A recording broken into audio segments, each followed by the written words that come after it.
and gentlemen, today we believe this is not a debate about whether euthanasia is capable or not. Rather, we think, therefore, the context, more real context in the country where euthanasia is already legalized or widely accepted, whether we should further go a further step to allow this advanced derivative for non-voluntary euthanasia. Firstly, some clarification. Here, this non-voluntary doesn't mean forced. It only means when you are unconscious, whether we should make this choice for you as long as it's already specified in the advanced derivative. Secondly, what is an advanced derivative? It's not something that you can easily sign. There is a very strict procedure. Usually, you're accompanied by your lawyers to make sure that you are fully rational, uncoerced. And we were going to leave the right for the doctors to specify whether when the person is unconscious, it fails in the realm that's specified by this advanced derivative. And there will also be very strict procedures, just as euthanasia, to keep all the things go well. And we think this is a very little incentive for the doctors to misconduct. 3 reasons. A, procedural guarantees that there are, just as I mentioned, as euthanasia, there will be very strict procedure to avoid any kind of misconduction, both by the doctors or by any third parties who try to do any kind of coercion or any interference. And secondly, there's legal risk that if you do something illegal or you misconduct, trying to do something that's not specified by this advanced derivative, you will maybe face a law case. And thirdly, license and reputation. That if you misconduct, very high likely you will be taken away your license and your reputation will be hugely damaged, and therefore maybe you will lose all your opportunity in your career life. So we also think there's a very little opportunity for any doctor to misconduct under this kind of situations. So generally why we think an advanced derivative is sometimes even necessary, because we think there are 2 main problems for normal euthanasia. The first problem is that sudden situation, such as when sometimes someone is, compared to all those terminal diseases, there are even more common cases when someone suddenly falls unconscious, therefore deprives him or her all the choices to do the choice. Suppose I'm suddenly hit by a car and I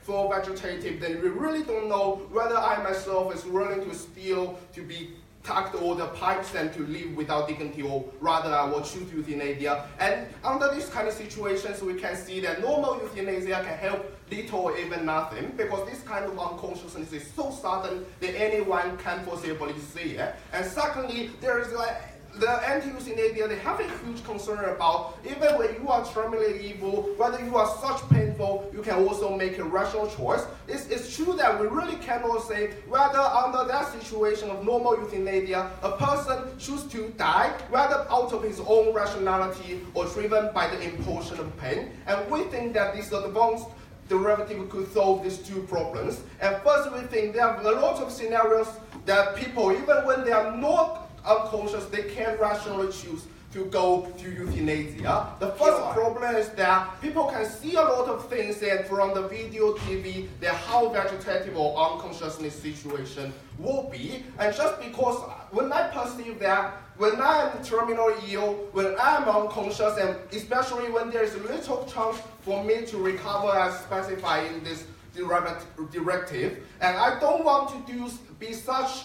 I don't want to lose all my dignity to suffer all this. This is first a general reason. And secondly, even if some out of religious reason or cultural reasons, sometimes think that it's not worthwhile, or even a corruption soul, to be sucked to all those pipes when I am unconscious or even vegetative, then it's better for me to, when I'm conscious, to avoid these things out of religious reasons or cultural reasons. And thirdly, is even if I talk about some poor families, when they think they are really helped, they don't want to burden their families, but to avoid even a sudden situation, or when they are terminally ill, there are a lot of coercion and interruption, they are going to do this kind of choice. So therefore, we think even if you are not in this situation, there are various rational reasons for people to actually make this choice, and this choice can be even more rational. Why? Because we think people generally has a tendency to seek for life, especially especially when you are healthy. So comparatively, under your paradigm that euthanasia can only be chosen by when you are terminally ill, there is a possibility that they actually want to avoid this pain. But comparatively, in our paradigm, when you are fully rational, when you actually have the tendency no one should die even if in this situation, there must be a very, very strong reason, suppose religious reason, or you really don't like these pipes, don't want to lose your dignity, or don't want to burden your family, then can force to choose this kind of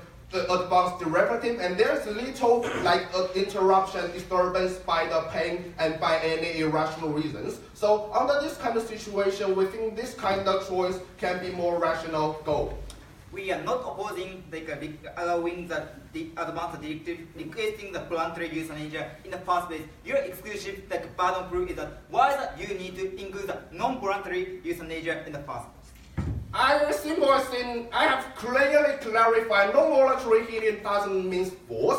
Non-voluntary means when you are unconscious, then at the very time you don't explicitly give your consent. This is the true meaning of involuntary, and I remind you please engage with us because this is the true meaning. And if you read the info slide carefully, they said that advanced derivative can only be implemented when you are unconscious. And secondly, even if you say there's no explicit consent, at least we think there are two forms of consent.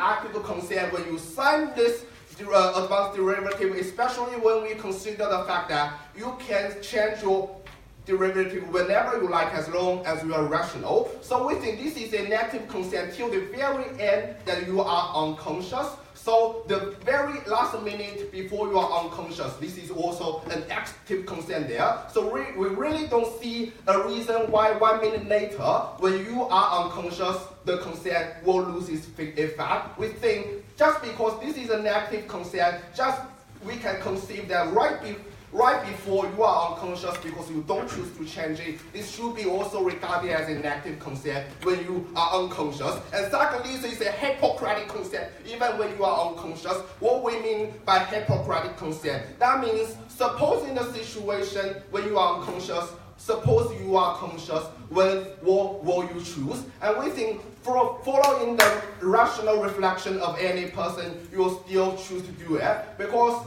when you are not in pain, you still choose to go die. There's no reason for you in pain, you choose to go die. So even if now you are not conscious, but hypothetically, we can conceive when you are conscious, any rational people will still give you consent. So under these two folds of consent, we think there's no difference between this euthanasia and normal euthanasia, and even better. Proud to propose.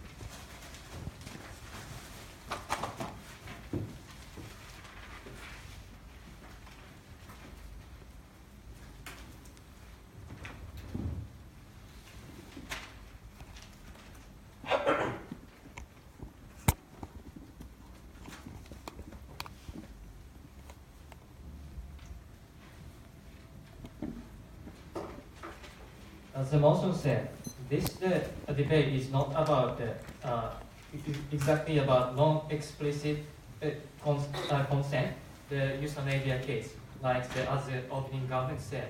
Like this debate should be about legalizing the advanced directive requesting non-voluntary euthanasia. So we should debate about whether we should include the choices for the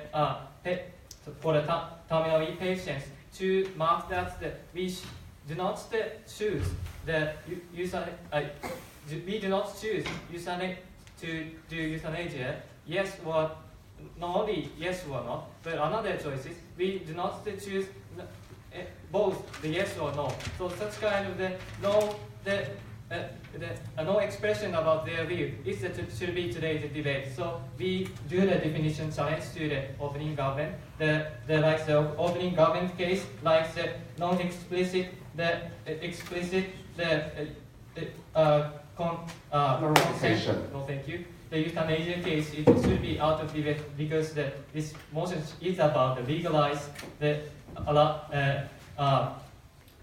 advanced directive requesting the non-voluntary euthanasia. So the government side case is clearly out of this debate. Clarification? Okay.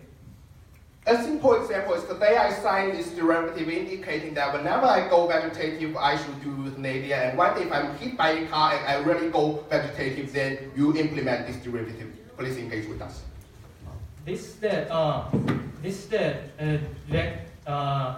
Advanced directive is written when the patient have a clear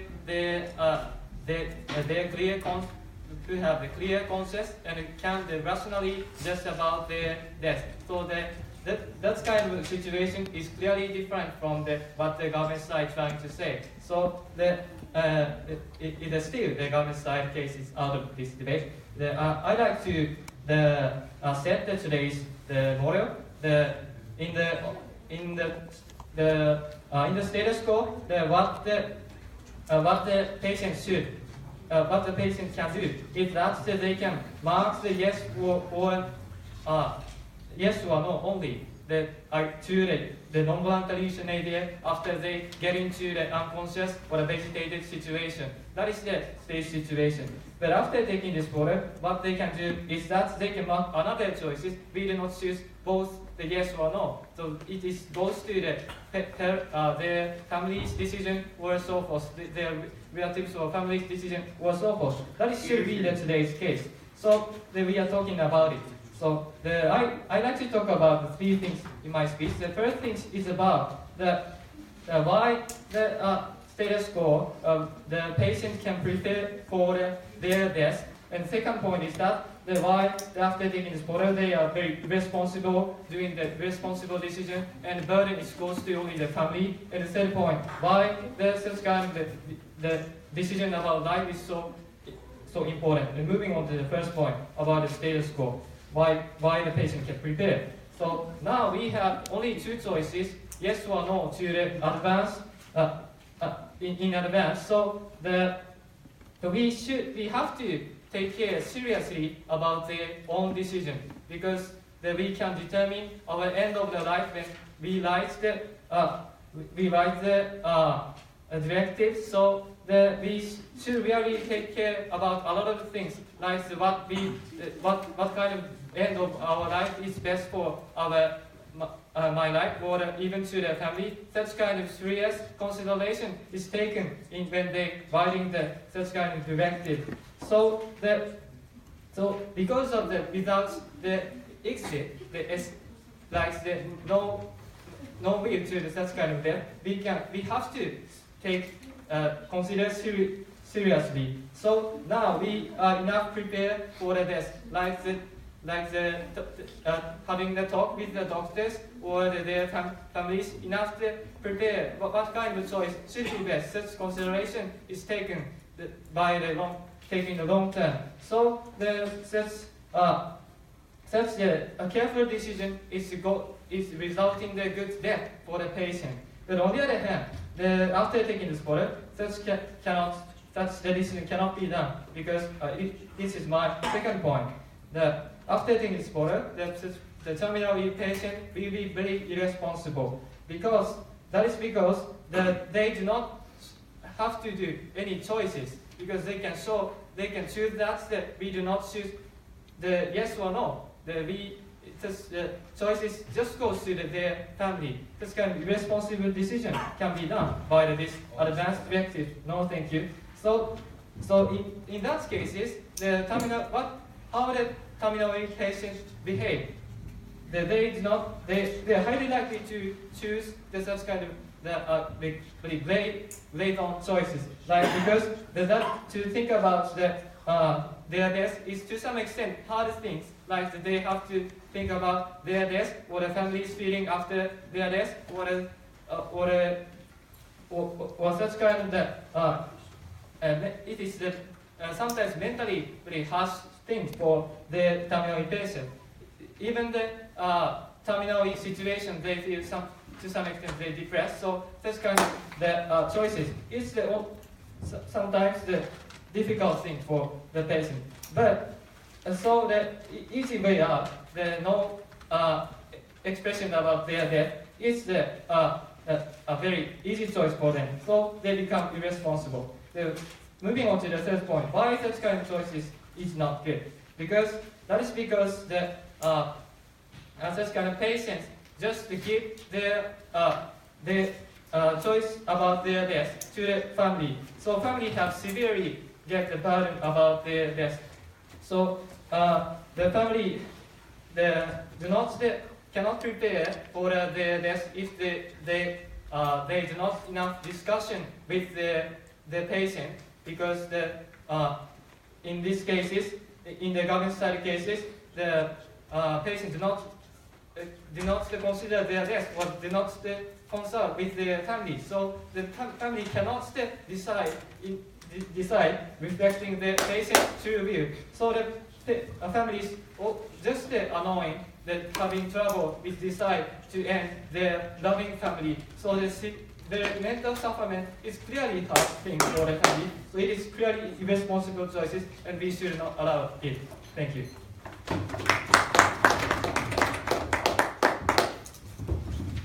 Leader of opposition, I invite Deputy Prime Minister.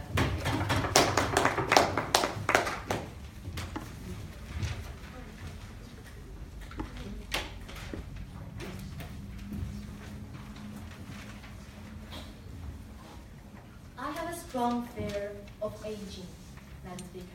Not only because one day I will look old, I will not be so active, but because someday I will lose my body autonomy over other people, since I do not have a choice, I do not have a say, well, I still have my rationality, because without this kind of legalization. The situation we are talking about in today's debate is not what the opening opposition have just talked about. What is the word that the leader of opposition have just used? Patient. He's talking about people who is already ill and how the family member will actually react in this kind of situation. But the true situation we are talking about in today's debate is rather you or me, people who are currently healthy or not, people who are currently have the rational decision to make. It is the people who is actually experiencing this kind of so-called high-quality life and is trying to make a decision about one day, if some accident happens, what do I want to do with my life?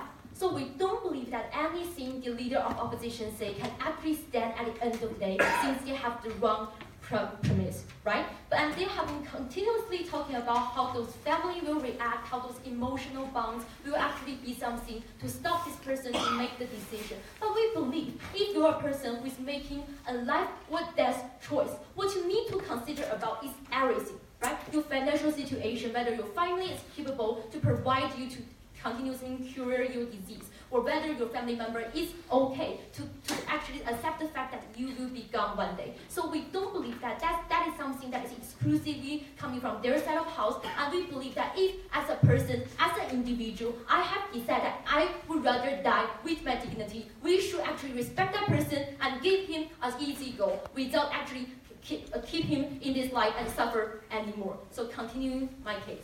As my Prime Minister have already told you, why those people is actually consenting to make those decisions while they're doing that. I'm going to give you more characterization of who is actually making the decision. Whether this person is healthy now, whether this person value the high quality of life, so is fear of the one day you're lying on bed and without a capability of doing anything. Whether this person have already seen a lot of pain of people lying in bed with their conscience but they cannot move one day.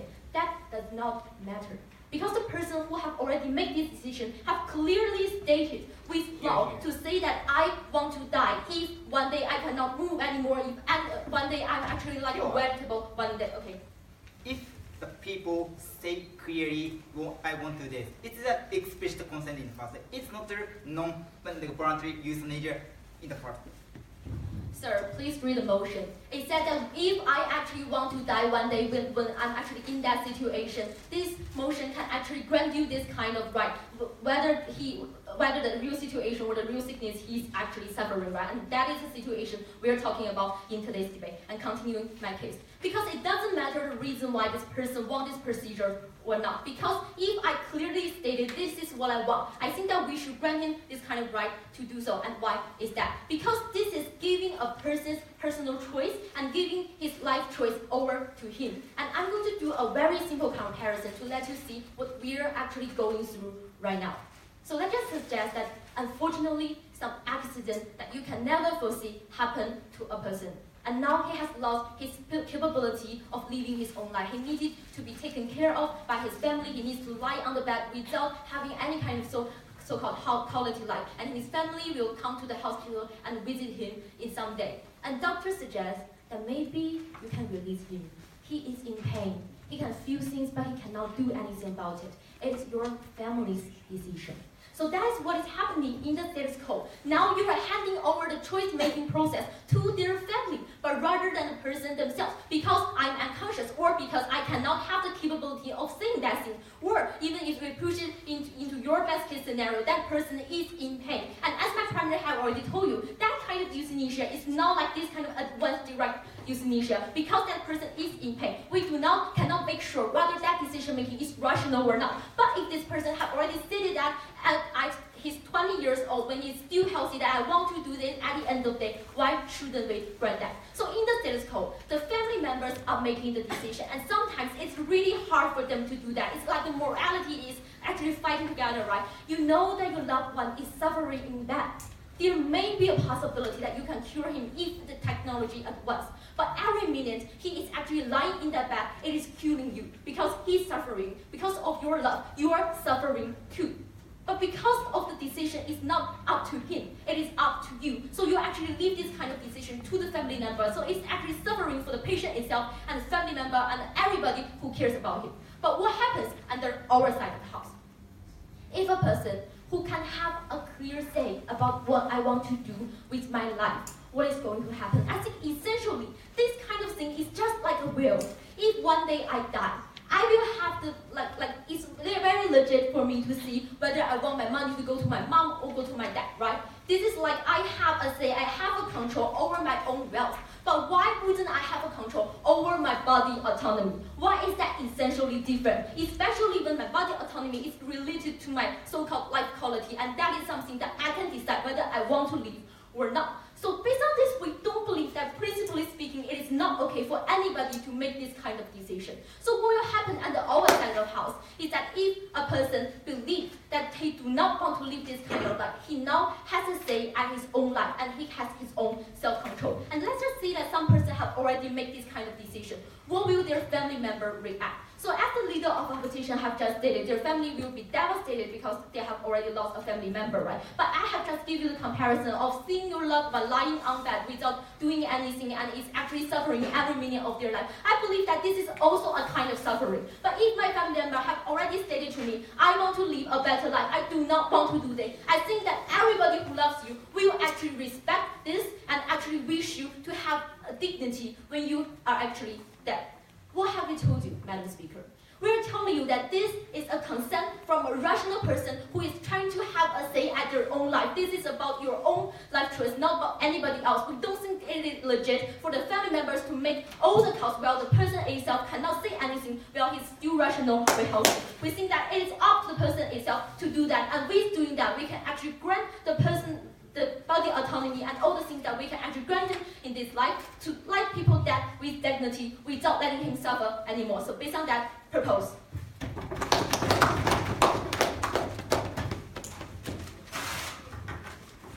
Prime Minister, I invite the NEAO to hear here.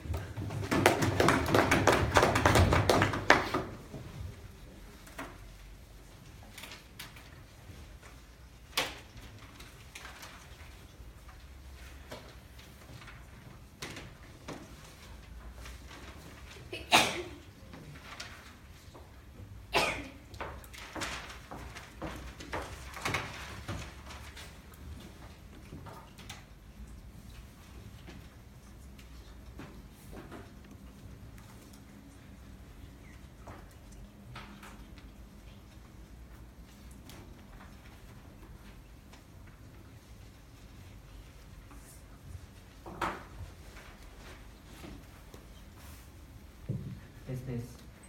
Thank you. Okay. Honorable educators. Two extensions coming from the deputy leader position to conclude the opening here and to end this debate within the opening here. First of all, I want to explain to you the grammatical extension, which means that in the which interpretation of the motion can be justified in the past. Because you know, to some extent, unfortunately, and I'm very sorry, but the debate is a little bit messy. So I want to clarify what is the scope of this debate and how you should evaluate and what kind of setup is justified. Second of all, more importantly, I want to explain to you what kind of choices can be justifiable in the framework for the autonomy. All the definitions are included.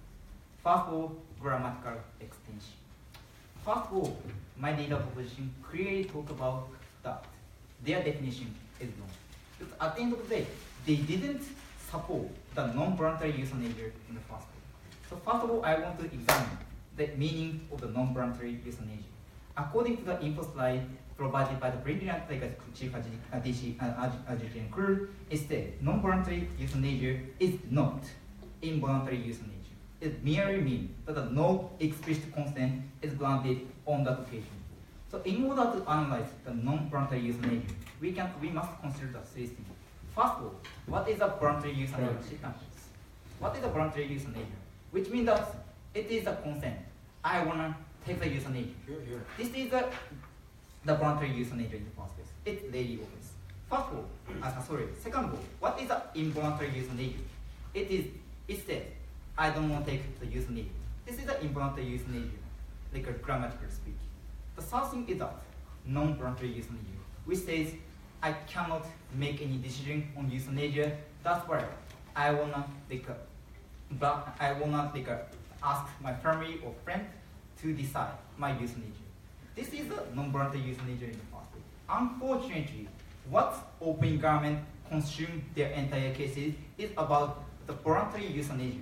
And it's clear, because sit down please. They clearly, especially the Deputy Prime Minister, clearly talk about in their cases, the people, even the healthy people, clearly stated in prior to the sudden situation.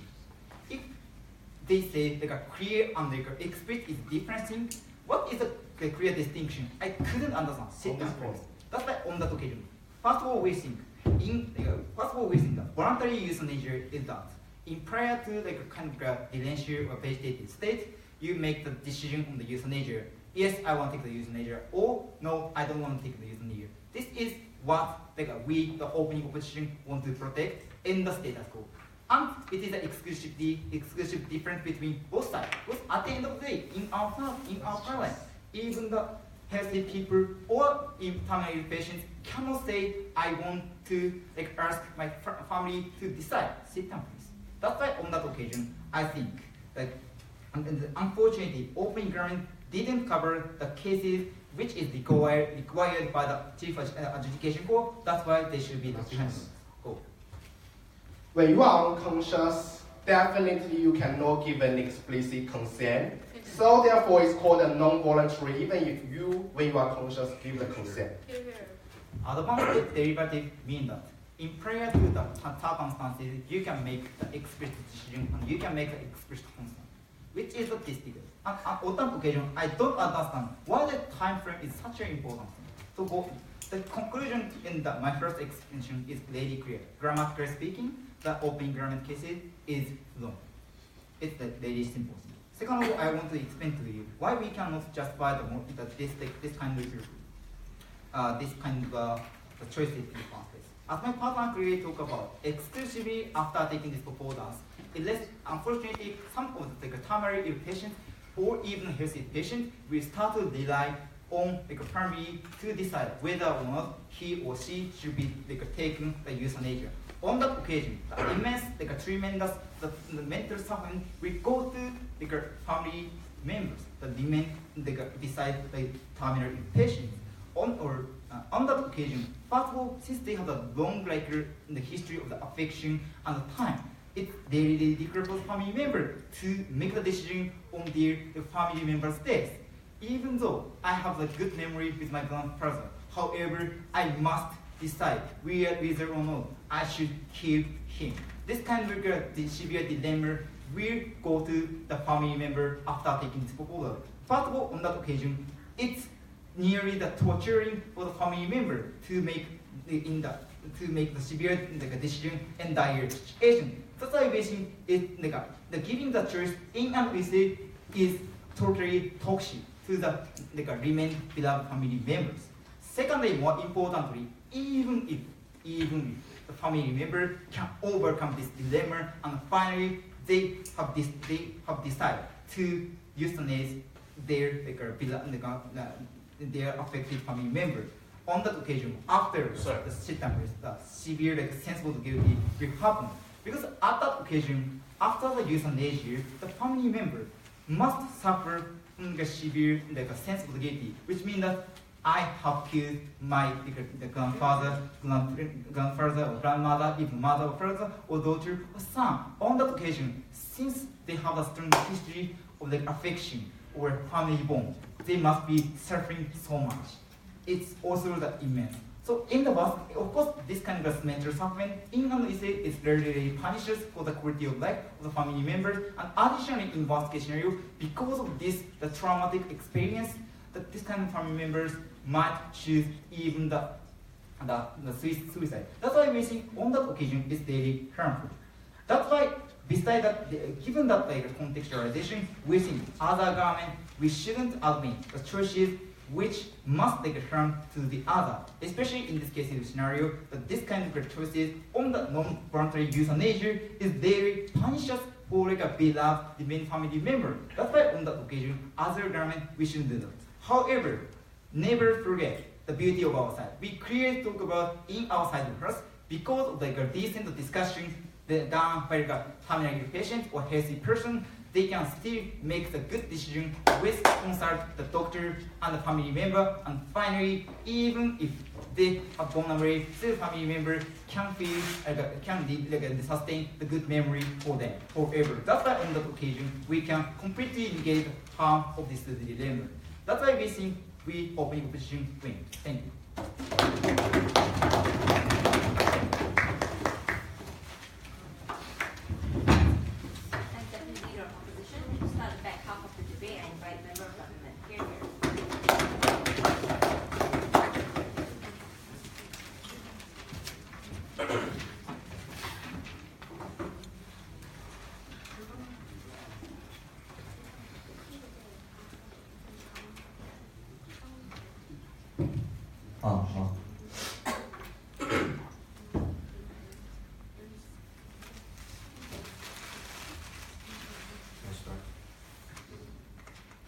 Madam Chair, non-voluntary euthanasia means that at the moment of your being euthanized, you cannot make an explicit consent.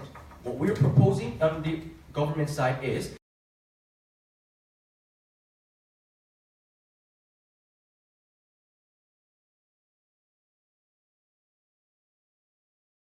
that is to say, entire half of the speech from the previous speaker is meritless because he was just simply trying to squirrel the motion at their will. But we don't think that is the crux of this debate.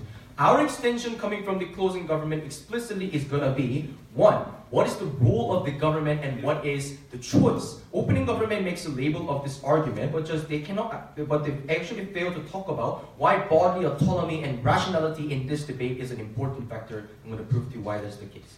Secondly, moving on from the principal analysis, I'm going to give you practical analysis as to why this this advanced directive is much more beneficial. And I'm going to compare that to the concept of insurance. Prior to that, several engagement, although I think they're out of the context. One, essentially all the opening opposition wanted to argue for in this debate is that you need the consent of the families because they have the memories. One, they actually never explain to you as to why it has to be the choices of the families. Although I'm going to tell you in my extensions why that is harmful, we think that at best it is forcing the values of families to the individuals who may not even consent to those kind of values. Secondly, we think that even if you had a good memories, does not mean that those family members know everything about that individual. We think that is a mere assumption that they failed to prove in this debate. Also, furthermore, they tried to say that after the euthanasia, the families are going to have the mental damage.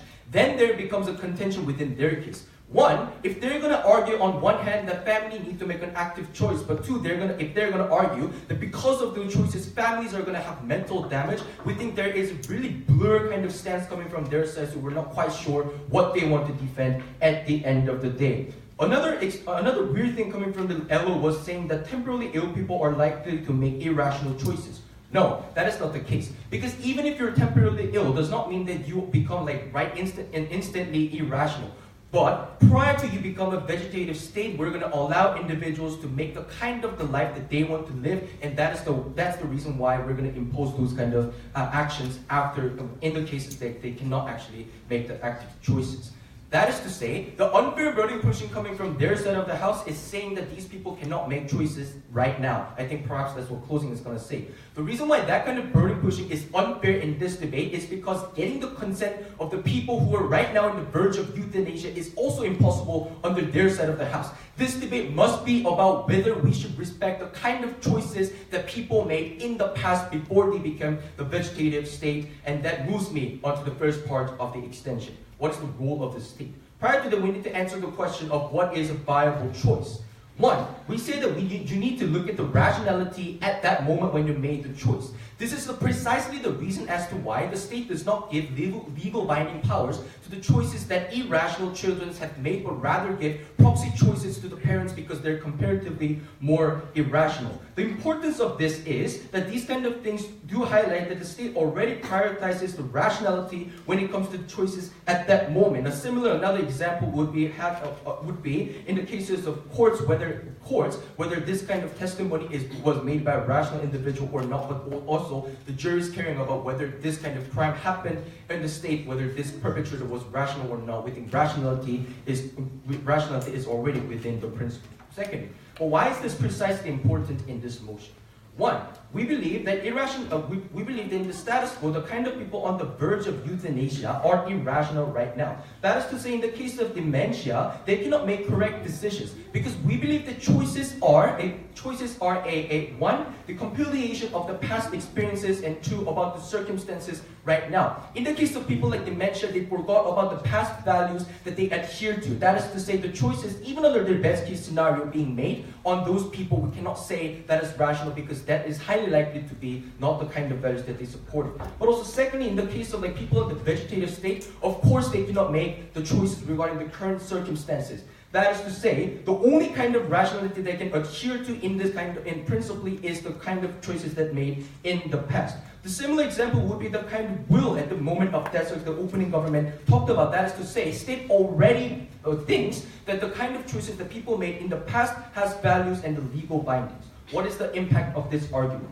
One, we said that the moment that the government says that we're not going to allow advanced directives, therefore we're not going to allow you to be euthanized, means that the government are now legally providing the connotation that we're going to impose the third-party values of life on others. We think this is a kind of violence among individuals, whereas we think that individuals have the full autonomy to choose what kind of life, what kind of values that they uphold to. It is a violence to force that kind of choices. Secondly, you limit the kind of choices people make. We think the body autonomy is essential because it leads to the happiness. If they rationally thought that having this kind of pro-euthanasia choice is their happiness, we think that the government has the utmost priority to actually respect the choice. That kind of respect is lacking under their side of the house. Secondly, what is on the practical benefits?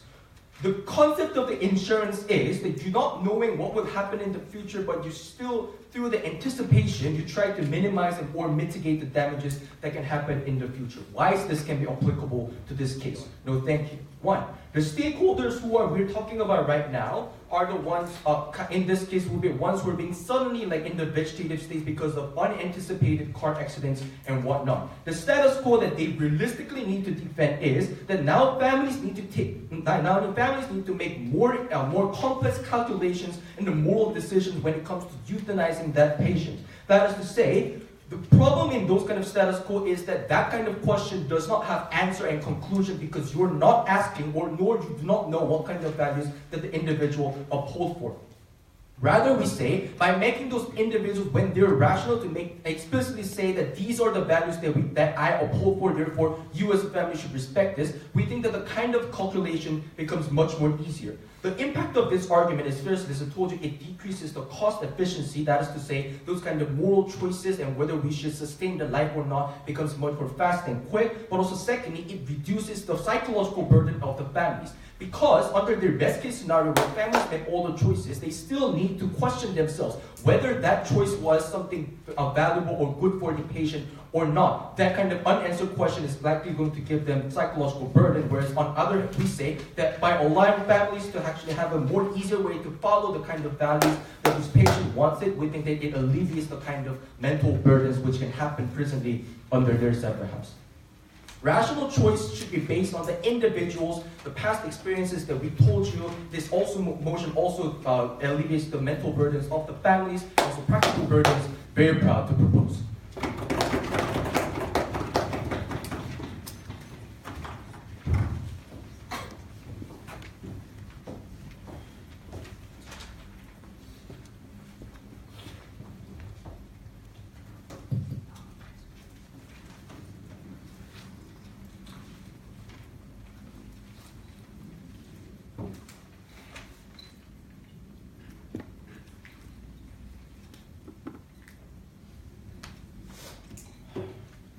As the closing opposition, we are going to break the deadlock by making the context in which debate is happening very clear, because it has not been very clarified until right now. So, context of when these people will seriously consider taking part in such an offensive directive is very important, because the policy debate should be based on how we or people change, how we can change those people's behavior. So it is very important to recognize what is the status and characteristic of the people who actually sign in this contract right now, or those kind of derivatives. So before that, a few rebuttals to the closing government.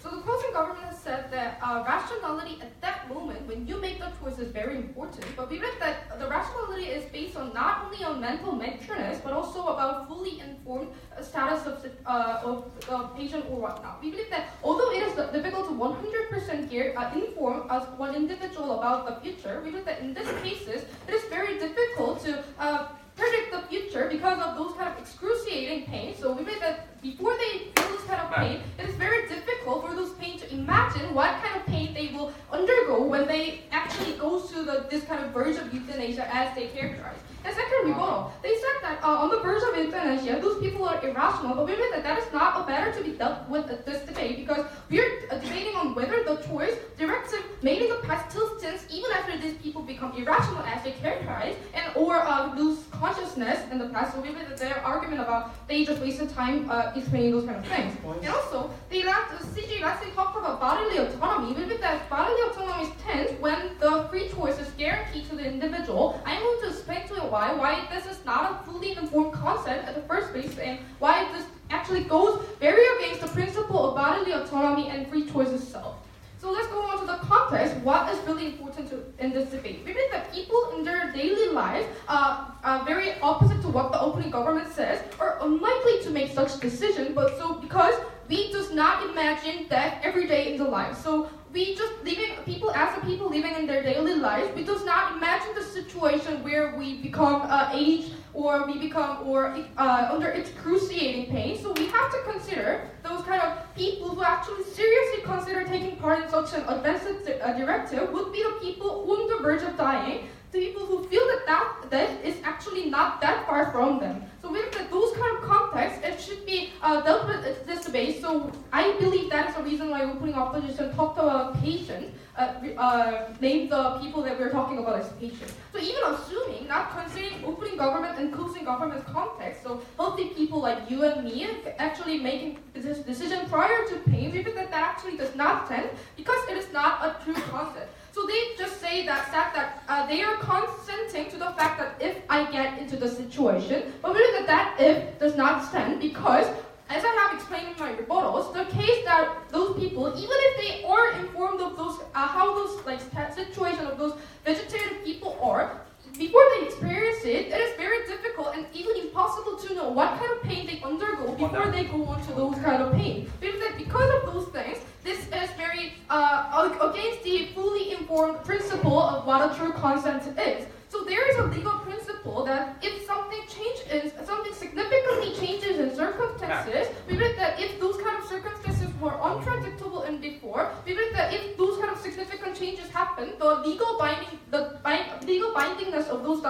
not stand. So considering those kind of things, in our legal sense, it is if the person has some unpredictable circumstances that happens in the future and that actually changes the very free will that those people had in the past, it actually has no legal binding power, and therefore we believe that those kind of legal bindingness in those kind of situations does not stand.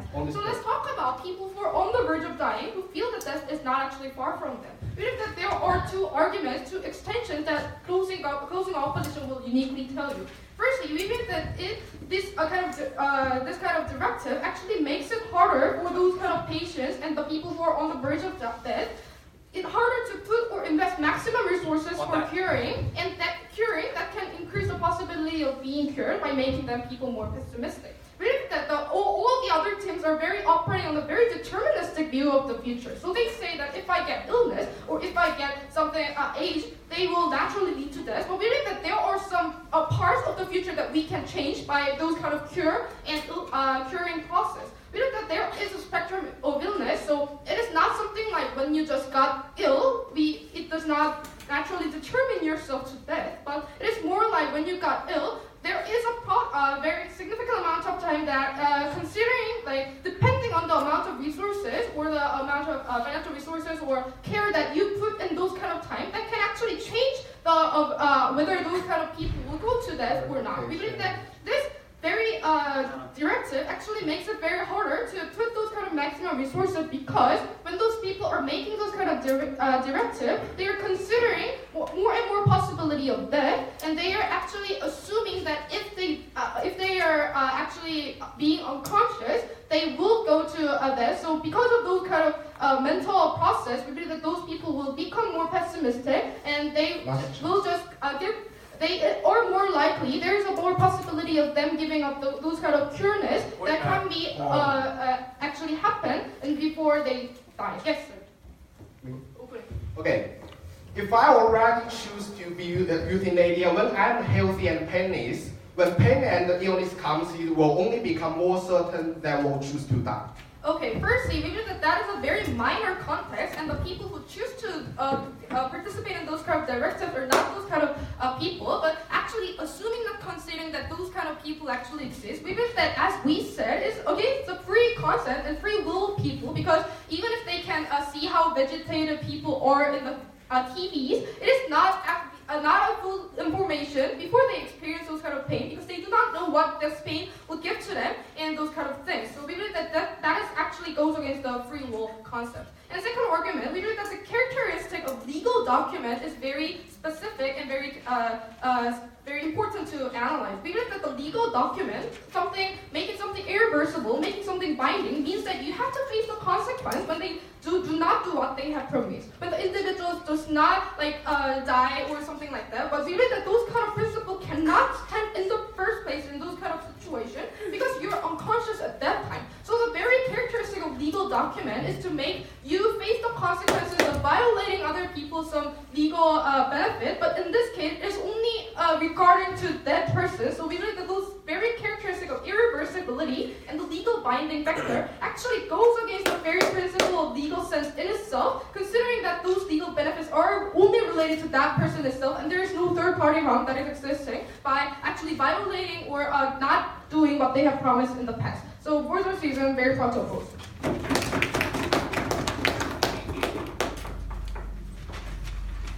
Member of opposition, I invite Government Wood to summarize the government. Yes.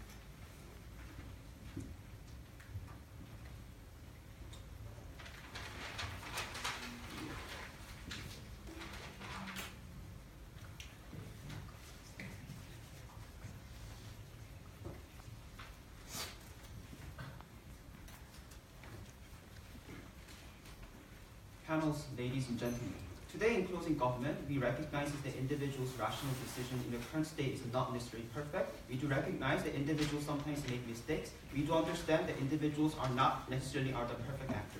But the problem coming from closing opposition is when they try to analyze that it is difficult to imagine and there will be much tangible consequences in the future, we think that that premise itself is wrong. We think that basically when they argue that it is difficult to imagine, we believe that we even celebrate that decision because when you are actually rational from the very get-go in the current state, we think that you are at best, you can actually guarantee how the individual actually think in the current status quo. We think that in the future, when your third party or family just unilaterally decides on your past decision and unilaterally just manipulate your past decision, we think that is violence visited upon individual. So that's exactly the reason why we as a responsible government, we want to legalize these advanced directives in order to cater for the individual's current choice in the status quo. So 2 issues and 2 metrics in question I want to raise in order for you to judge this debate. First of all, what is the choice and what is the free will in this debate? Second of all, which side actually better guarantees for these individual choices and how, by exclusively coming from closing government, you only achieve that at the end of the day. But before moving on to these 2 issues, one clarification to closing opposition. As I told you in my introduction, there are only minimal harms coming from their side of us, so it is very difficult to imagine. But look, when it is difficult to imagine, the reason why the individuals in their current state actually goes for insurance, and the fact that individuals, for example, the thing that I opt in to go to certain university, the fact that I go into have a certain action, that in and of itself ultimately relies upon that individual's responsibility. Therefore, even if that their choice in the future may lead to bad consequences, we are happy to celebrate that. Because who are you to say just simply principally in the government to intervene that individual choice, your past decision is wrong in the very first place? Who are you to just simply unilaterally manipulate? That is actually the bad thing from the very get-go. We think that even if that is true, we think that their harm is at best marginal. Because the fact of the matter is, we think that the fact that you want to actually difficult to imagine is that you need to then defend why the individual's current choice is actually the very wrong thing. Then you need to defend if my current choice is actually the bad thing, then for example, if you're starting the current state is difficult to imagine the future, then you need to defend why individuals, the current status quo decision ultimately leads to marginal harm in the end. But second of all, they argue basically there's no true consent and there's actually no true context in this debate. But the fact of the matter is, when these individuals actually cannot imagine the future in the end, we think that it is at least better for these individuals because they actually already do know how they are actually going to go through in the euthanasia in the future. So we think that it is completely better on our side because under your model, the best case scenario coming from at least opening opposition was that family will decide for you. But we already told you that was contradiction coming from your side because you never can actually defend how the individuals in the end can actually cater and how the family themselves even know about the sons and daughters' own decision in the end. So we think that that is actually not the one is a very good thing coming from closing opposition. Finally, they also argue that individuals' free will cannot be fulfilled until they don't experience. We think that that is very silly argumentation coming from closing opposition because we think under your logic then, the individuals must go through every hardship in their current status quo and they need to experience every single thing in order to know every single consequence in the future. The reason why that logic is very faulty is because then you need to prove if the individuals need to have the car accident and individuals must be severely killed or even raped under your status quo, then you at that moment you only know the individuals that harm. But we think that it is even wrong because the government and the state already tells you and even precautions you what is actually the state's boundary and how they can actually fulfill this role by giving the law system and giving an education campaign. We don't necessarily think that individuals are always silly, but they themselves can make a rational decision in the current status quo. Thereby, we think that whole opposition bench's argumentation is just simple mere assertion without proving to us why the third party's necessary decision is always the best case. They don't have any comparative in this debate. That's completely the reason why we think that neither opening opposition or closing opposition can win this debate. So nicely moving on to my first issue about what is choice and what is free will. We think that another problem coming from closing opposition is that they never engage with my members' extension when it comes to a principal level of rationality. My member pretty well already laid out this rationality that when individuals actually can make the rational decision in the status quo of your side, when the individuals went into vegetative state, we think it's at least better because when individuals actually do know about informed choice in the future, we think that individuals can actually know about what could we actually visit upon their consequences when it comes to they and making euthanasia. So that's the reason why we think that the importance of this extension, the individual's choice and the free will should be abided by the individual's idea that the state also have the reciprocity under the social contract under the protection of these individuals. The reason why that's precisely important is because we think that The state already promised to these individuals that we are going to cater for yourself unless you don't go over and breach upon the legal boundary. So that's exactly the reason why you cannot just simply unilaterally breach upon the rule, and unless you do that, we think that is violence and plunder upon these individuals, not recognizing why that in and of itself is a very good thing. So we think that at best, the best case scenario coming from the opposition side is that why these individuals making advanced directives is actually bad thing to begin with. We think that at least the opening option, when they talk about the family's decision itself is a good thing. They never characterize how the family themselves are actually the perfect actor and how themselves are actually a good thing. Because we think that even the family members actually do not about my own privacy. My family members, my parents even do not know what I'm doing right now and my family members even do not know my own experiences. They actually do not want to share certain kind of experiences or stories. So that's the reason why we think that it is very pernicious for you to just simply generalize the individual's choices at the end of the day. So we think that under that comparison, we think that closing government extended upon this debate because opening government just merely talked about why individuals' bodily autonomy should be guaranteed. We think that they never linked why this should be linked to state protection. We told you why the state protection should be highlighted because that was the presented and consented promise made by our liberal democratic society, and that's the reason why we think that individual choices can be only guaranteed on our side of house. But second, about why our side of house necessarily guarantee all these practical benefits. We told you, closing opposition never engaged and just simply refused to engage my members' practical benefits. Sure. We already told you that individuals' cost efficiency and psychological burden will be significantly reduced and significantly decreased under our side of house. Because recognize the fact that the family members need to carry this psychological burden, and the fact that family members have to make non-conclusive discussions and quarrel having under your side only causes these individuals unhappy. Because you cannot even do not know what these individuals wanted before then. So at least we told you that individuals when they make prior decision, they can actually make that certain agenda to go for the future. So that's exactly the reason why we don't want to actually make the family members to be burdened and harmed under the cost efficiency, the psychological burden. The reason why this argument and extension is very important is because the meaning of legalization is the fact that the government must abide and they must give promise to their citizens. So that's exactly the reason why we think that that evidence makes the state should not violate the certain ideas that individuals' choices can be unilaterally harmed under your side of house. So what we finally told you in closing government, we told you the state's responsibility could only stand when individuals' ideas can be make a promise under the state's idea. So we think that it is not just simply a good idea for you to unilaterally argue I can manipulate the individual choices. For all these reasons, we're happy to propose the motion. Thank Governor Whip, and to end this debate, opposition whip. Here.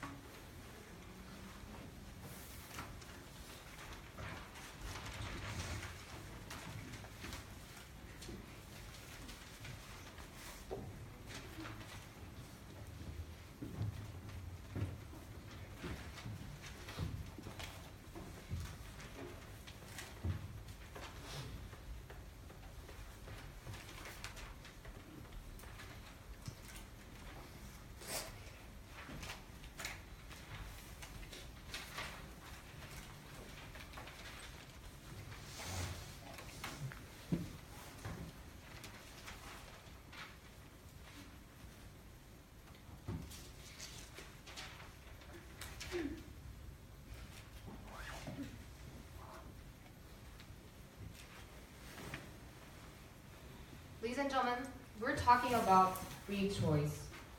And the only contextualization that has been taken into consideration was rationality.